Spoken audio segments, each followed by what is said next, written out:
આ બજાર જેવી એકદમ તીખી અને tasty Ratlami save. Hello friends, welcome to kitchen art. Friends, આજે આપણે રતલામી સેવ બનાવીશું. આ સેવ બનાવવા માટે થોડીક અલગ રીત હોય છે. જનરલી આપણે જે સેવ બનાવતા હોય છે તે ખૂબ ઇઝી હોય છે. જ્યારે રતલામી સેવમાં પરફેક્ટ મસાલો જોઈએ છે અને લોટ બાંધવાની જો ટ્રીક મળી જાય તો એકદમ બજાર જેવી જ આ રતલામી સેવ બનીને રેડી થાય છે. તો આજે આપણે તેનો પરફેક્ટ મસાલો, લોટ બાંધવાની ટ્રીક સાથે તેને તરવાની પણ રીત જાણીશું. રેસીપી સારી લાગે તો લાઈક અને શેર કરજો. મારી ચેનલ ઉપર નવા હોય અને મારી ચેનલને હજુ સબસ્ક્રાઈબ ન કરેલ હોય તો સબસ્ક્રાઈબ કરી બાજુનું બેલ બટન દબાવવાનું ભૂલશો નહીં, જેથી કરીને તમને મારા નવા વિડીયોનું નોટિફિકેશન મળતું રહે. તો અહીંયા આપણે રતલામી સેવ બનાવવા માટે સૌપ્રથમ આપણે મસાલો બનાવીશું. મસાલો બનાવવા માટે સૌપ્રથમ અહીંયા આપણે મિક્સર જાર લેશું અને મિક્સર જારમાં મરી એડ કરશું. 1 ચમચી મરી, 1 ચમચી અજમા અને 1 ચમચી જેટલા અહીંયા આપણે લવિંગ લેશું. અહીંયા તમે લવિંગ 2 ચમચી પણ લઈ શકો છો.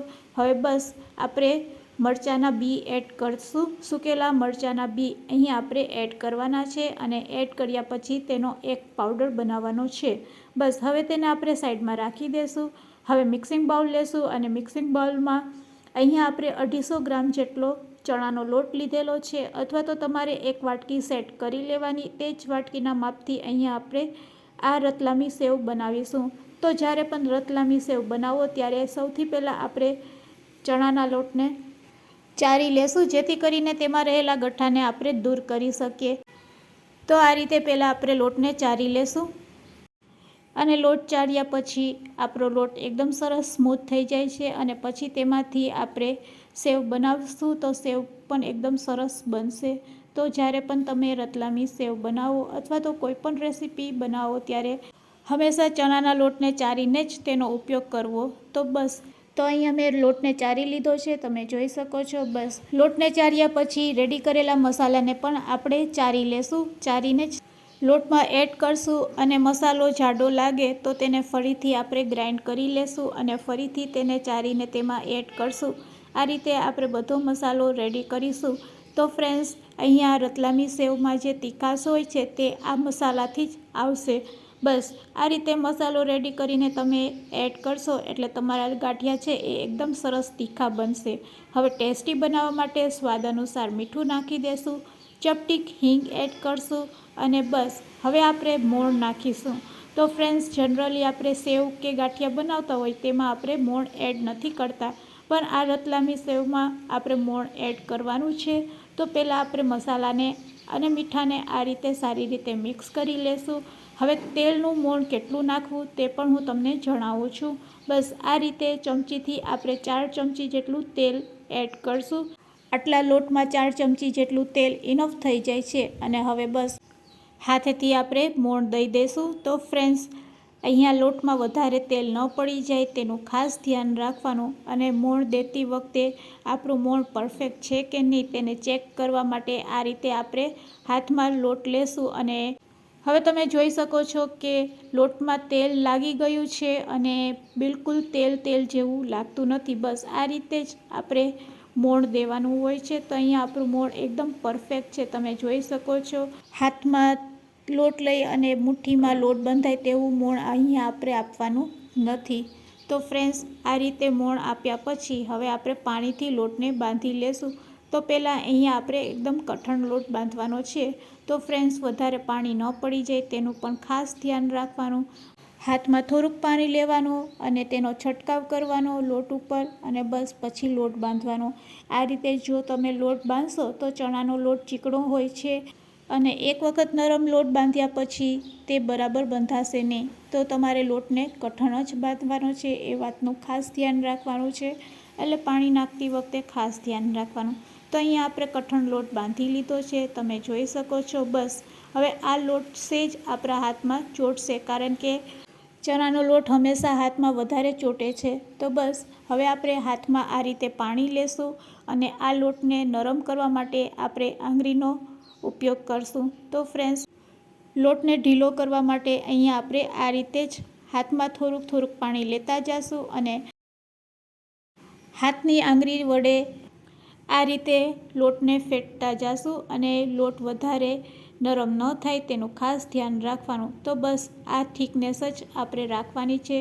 તો અહીંયા આપણો લોટ રેડી છે. હવે બસ તેને આપણે સંચામાં ભરી લેશું. તો સંચામાં આ રીતે સેવ અને ગાંઠિયા પારવાની 3 થી 4 જારી આવે છે. તેમાંથી આપણે મીડિયમ સાઇઝની જારી પસંદ કરીશું અને સૌથી પહેલાં તેને તેલથી ગ્રીસ કરી લેશું અને તેને આ રીતે ફિટ કરી લેશું. હવે આપણે અંદર પણ તેલ લગાડી લેશું અને સંચાને રેડી કર્યા પછી તો અહીંયા આપણો સંચો રેડી છે. બસ તેમાં આપણે આ લોટને ભરી લેશું. તમે સ્પેચ્યુલાનો ઉપયોગ કરશો તો સહેલાઈથી લોટ આ રીતે સંચામાં ભરી શકાય છે. અને જો તમારી પાસે સ્પેચ્યુલા ન હોય તો તમે હાથેથી પણ આ રીતે સંચામાં ભરી શકો છો. અને બસ હવે ફિટ કર્યા પછી ગરમ ગરમ તેલમાં આપણે સેવ બનાવીશું. તો સેવ બનાવવા માટે અહીંયા આપણે ગેસની ફ્લેમ ચાલુ કરીશું. કઢાઈમાં તેલ ગરમ કરીશું અને તેલ ગરમ થઈ ગયું છે કે નહીં તેને આ રીતે ચેક કરી લેશું. તો અહીંયા આપણું તેલ સરસ ગરમ થઈ ગયું છે. તેલ સારું એવું ગરમ થઈ જાય એટલે ગેસની ફ્લેમ લો કરી દેવાની અને પછી આ રીતે સંચાની મદદથી આપણે સેવ પાડી લેશું. સંચાને આ રીતે થોડો હલાવશો એટલે સંચામાંથી લોટ આવતો બંધ થઈ જાય છે.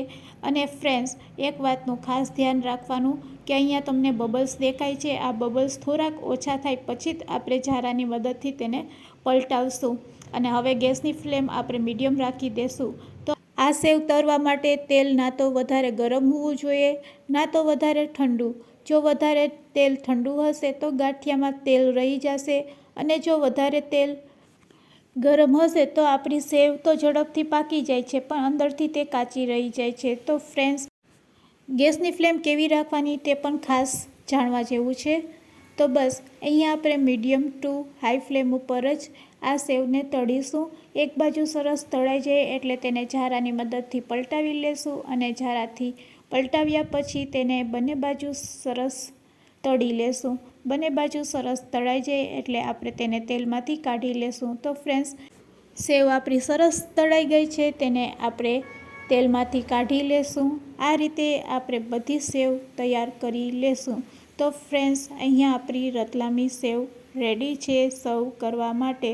બજાર કરતાં ખૂબ જ સસ્તી અને ચોખ્ખી રતલામી સેવ તમે પણ ઘરે બનાવી શકો છો. આ સેવ બનાવવા માટે ખૂબ જ ઓછો સમય લાગે છે. વળી અહીંયા આપણે જે મરી મસાલા નાખેલા છે તેનો ટેસ્ટ ખૂબ જ સરસ આવે છે.